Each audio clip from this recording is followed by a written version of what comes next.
ቸልሲ ኤፍኤ ካፕ ላይ ሃል ሲቲን 4-0 ፈርስት ሃፍ ላይ 1-0 ቪዲዮ ሰርች የነበረ ሰከንድ ሃፍ ልክ እንደገቡ ድላፕ ኢኪቲኬ ተገልብጦ ሆነ። አሲስት ይችላል ማግባት አይችልም። ወዲያውኑ ማን ሁለት አሲስት ጠቅጠቅ አረገ። ኔቶ ሃትሪክ ሰራ። ያበደ ጌም ማን 4-0 ክሊንሺቱ ግን ማን ከባድ ነው።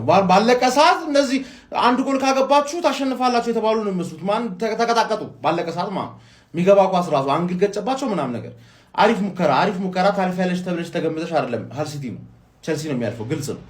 ሊየም ሮዚኒየር ሰከንድ ሃፍ ላይ ያደረገው ነገር ፈርስት ሃፍ ለምን ስትሮንግ ላይን አፕ ይዞ እንደገባ ገባኝ። ማናጀሮቹን ማን ኦነሮቹን ቦርዱን ማን ዛሬም በቤንች ገብቼ ውጤት ማምጣት ካቃተኝ ደጋፊው ተስፋ ይቃጠላል። ስለዛ በራሴ ላይን አፕ ልግባና ፈርስት ሃፍ እመኑኝ አጋያቸውና ሰከንድ ሃፍ እነዚህን ኤክስፐሪመንት ተጫዋቾቹን አስገባላችኋለሁ ብሎ አሳመናቸው። ከዛ ፈርስት ሃፍ የሆነ 3-0 መሆን ነበረበት 1-0 አለቀ። ከዛ ግዴላችሁ ማለትና 60 ደቂቃ ድረስ 3 አደረገውና ናውጣ አቼምፖንግ ናውጣ ሪስ ጄምስ ና ኤንዞ ግባና አንበሉ ናቸው። አንበሌላችሁ አንበልም ልምድ የሌለው ሰው የዛሬ 3 ዓመት የመጣ ሰው ነው አንበላችሁ። ገባሽ አይደል? ሪስ ጄምስ ብቻ ነው እኮ እዚህ ክለብ የቆየው ገባ አይደል? እሱ ከሌለ አንበል ያስፈልጋል። ኤንዞን አስገባው ሮቴት አረገ ያበደ ነው። ደላፕ ኢኪቲኬ ተገልብጦ ብዬሻለሁ። ገባሽ? አሁን ሬቲንግሽ ይስተካከላል። አንተ ገጣባ የነበረው ወዲያውኑ 7ን ትወስዳለህ ትባላለህ። ተረዳኝ አይደል?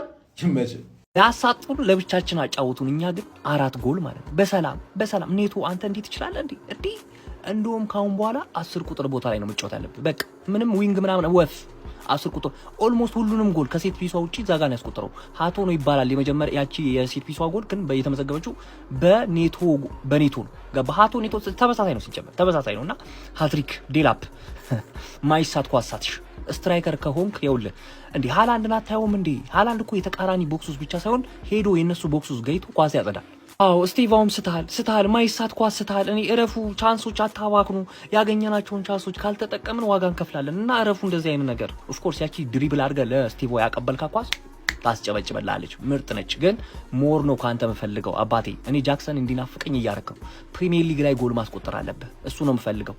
ዛሬ ግን ያበደ ፐርፎርማንስ ኤፍኤ ካፕ እንፈልጋለሁ። እኔ የትኛውንም ዋንጫ አንቀም አባቴ። በዚህኛው የትኛውንም በተለይ ሀገር ውስጥ ዋንጫ እንዴት እንደናፈቀኝ እና እስከ መጨረሻው የጎልና የአሲስት ሃትሪክ በተመለከትንበት የኤፍኤ ካፕ ጨዋታ ቼልሲ ወደ ቀጣዩ ዙር ማለፉን ማረጋገጥ ችሏል። በኤፍኤ ካፑ አራተኛ ዙር ጨዋታ ሃል ሲቲን ከሜዳ ውጪ በመግጠም በሻምፒዮንሺፕ ላይ የሚገኘውን ቡድን እንግዲህ 4-0 በሆነ ሰፊ ውጤት ቼልሲ በማሸነፍ ወደ ቀጣዩ ዙር ማለፉን ማረጋገጥ ችሏል። በዚህ ጨዋታ ላይ በቼልሲ በኩል 4ቱን ጎሎች ማስቆጠር የቻሉ ተጫዋቾች ፔድሮ ኔቶ 3ቱን ጎሎች በማስቆጠር ሃትሪክ መስራት የቻለ ሲሆን ኤስቴቫዮ ቀሪዋን ጎል ማስቆጠር ችሎ ነበረ። እንዲሁም ደግሞ ሊያም ዴላፕ በጨዋታው ላይ 3 አሲስቶችን በማድረግ እንግዲህ ሃትሪክ መስራት ችሎ ነበረ። ከፔድሮ ኔቶ ጋር የነበራቸው ሊንክ አፕን በጣም አስደናቂ ነበረ። አሲስቶቹን በጣም ጥሩ ነበሩ ማለት ይቻላል። የፔድሮ ኔቶን ፊኒሺንጎችና ጎሎቹ በጣም አስደናቂ ነበሩ። በመጀመሪያው አጋማሽ ግን ኢስቴቫኦ እንዲሁም ደግሞ ሊያም ዴላፕ ያመለጣቸው የግብ አጋጣሚዎች በጣም አስቆጭ የሚባል ነበሩ። አንድ ጎል ብቻ ነበር ቼልሲን በመጀመሪያው አጋማሽ ማስቆጠር የቻለው። እሱንም ረጅም ደቂቃዎች ከፈጁበት በኋላ በፔድሮ ኔቶ አማካኝነት ነበር 40ኛው ደቂቃ ላይ ያስቆጠሩ የነበረው። ቀሪዎቹ 3 ጎሎች ከሰከንድ ሃፍ በኋላ የተቆጠሩ ጎሎች ነበሩ። ለማንኛውም ቼልሲ ወደ ቀጣዩ ዙር አልፏል። እናንተ ስለዚህ ጨዋታ ምን ትላላችሁ? ሐሳባችሁን አጋሩኝ። የፕላስ ምልክቱ መጫ እንዳትረሱ።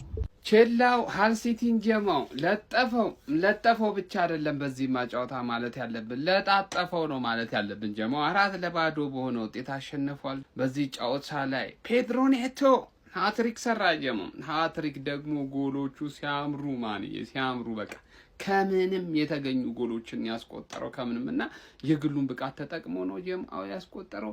በጨዋታው ላይ ማን ኦፍ ዘ ማች የሚያሰኝ ፐርፎርማንስ ነው ያደረገው። ማን ኦፍ ዘ ማችም ነው በጨዋታው ላይ በእርግጠኝነት ምነግራችሁ ነገር ጀማው። በጨዋታው ላይ ደግሞ አጥቂያቸው ዴላፕኒ ምን እንደነካው አላውቅም። በዚህ ጨዋታ ላይ እንኳን ጎል አያስቆጥርም ጀማው። በጣም ጠብቄው ነበር። እጅግ ከባድ ኳስ ሲስታየው ጀማው። አዲሱ አሰልጣኛቸው እንግዲህ እንደምትመለከቱት 2024 ላይ እንግዲህ ከዚሁ ከሃል ሲቲ ቤት ሂዱታ አትረባም ተብሎ ተባሮ ነበረ። ታዲያ ለሁሉም ጊዜ ያለው ይባል አይደለም። ጊዜውን ጠብቀው ከ2 ዓመት በኋላ ቼልሲን ይዞ መጥቶ ሰጣቸው። አማንዬ አጋያቸው። ይሄ የኮምፒውተር ሳይንስ መምህር የመሰለ ሰውዬ ሃል ሲቲን ጥጓን አስይዘናታል አባቴ። አሰልጣኛችን ይሄን ውድድር ከሻምፒዮንስ ሊግ እና ከፕሪሚየር ሊግ ለይቼ አላየውም ብሏል አባቴ። አይሰማም ገና አሰላለፉን ሳይሆን ማለት ነው። ይሄ ሰውዬ እያመረረ እንደሆነ በቃ ያወኩት ያኔ ነው። ሌላ ያመጣ ነው ሙድ ደግሞ አለ። ምንድነው? ባዶ ጎል መሳት ጀምረናል። ደግሞ ሰሞኑን ኤስቲቫው ዴላፕ ምድረ የምትሰሩት እናንተ ዲ ኧረ በስመ አብ ከዛ ጋር ትስታላችሁ። ለማንኛውም አሪፍ ነገሮችን አይተናል በዛሬው ጨዋታ ላይ። ሳር እግዚአብሔርን ነው የምላችሁ ማለት ነው። ሳር በቃ የሚገርም ሴንተር ባክ ነው ያገኘነው። እርጋታው ብቻ ይበቃል። እርጋታው ዲ ምን አይነት ኧረ በስመ አብ ይሄ ልጅ ፕሪሚየር ሊግ ላይ ላየው እፈልጋለሁ።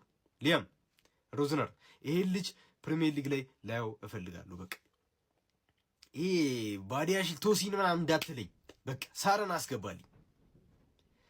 ለማንኛውም አሸንፈናል። ይመቻችሁ።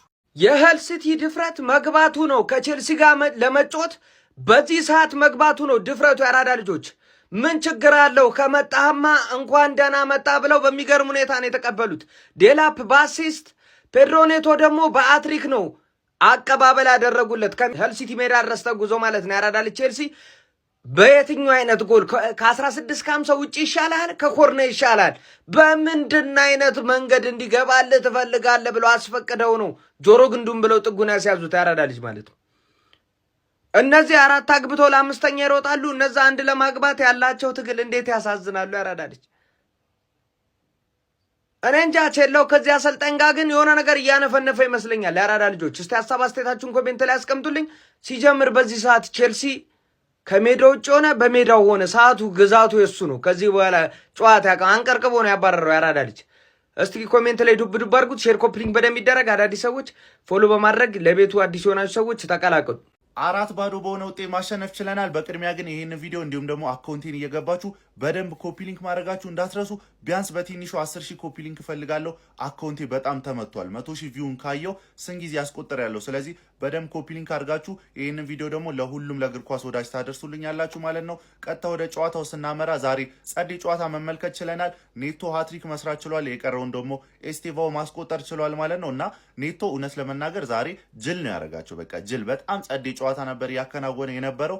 ከኮርና በረኛ ላይ ሎጭ አግብቷል። እንግዲህ ይሄን ጎል ማሰብ መቻል አለባችሁ። ከኮርና በረኛ ላይ ሎጭ ማለት ነው። ከዛ ባሻገር እንግዲህ እኔ ሳንቶስ በጣም እየተመቸኝ ያለ ተጫዋች ነው። እውነት ለመናገር የቼልሲ ደጋፊ ሳይሆን ገለልተኛ ደጋፊ ራሱ ሊመሰክርለት የሚገባ ተጫዋች ነው። አሁን ላይ የሚገርም አቋም እያሳየ ነው። በተለይ ደግሞ ደብል ፒቮት ከካይሴዶ ጋር ሲጣመር በጣም አሪፍ ነው ቢልድ አፕ ላይ። በተጨማሪ ደግሞ የሚሰጣቸው ስሩ ቦሎች ኧረ በፈጣሪ እግዚአብሔርን በጣም ነው የሚችለው። ሌላው ደግሞ ተከላካዮቹንም ሳላደንቅ ማለፍ አልፈልግም። ክሊንሺት ይዘው ነው የወጡት እና ደግሞ ሳርን ለመጀመሪያ ጊዜ ሞክረነዋል እና እሱም እንግዲህ የመጀመሪያ ክሊንሺቱን ይዞ መውጣት ችሏል። ሀቶም ዛሬ አሪፍ ነበረ።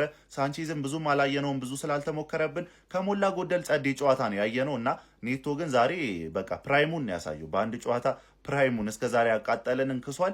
ጋርናቾ እኔ እንጃ ጋርናቾ ምን እንደምላቸው አላውቅም። እና ዴላፕ ግራ የገባው ተጫዋች ነው። እውነት ለመናገር ፈርስታፍ በጣም ጅል ነበር። በቃ ባዶ ኳስ በረኛ ማጠፍ አቅቶት የሳተው ኳስ ምናምን ነበር። ሰከንድ አፍ ላይ ግን 2 አሲስት ማድረግ ችሎ ቡድናችን 4-0 እንዲያሸንፍ ረድቷል ማለት ነው።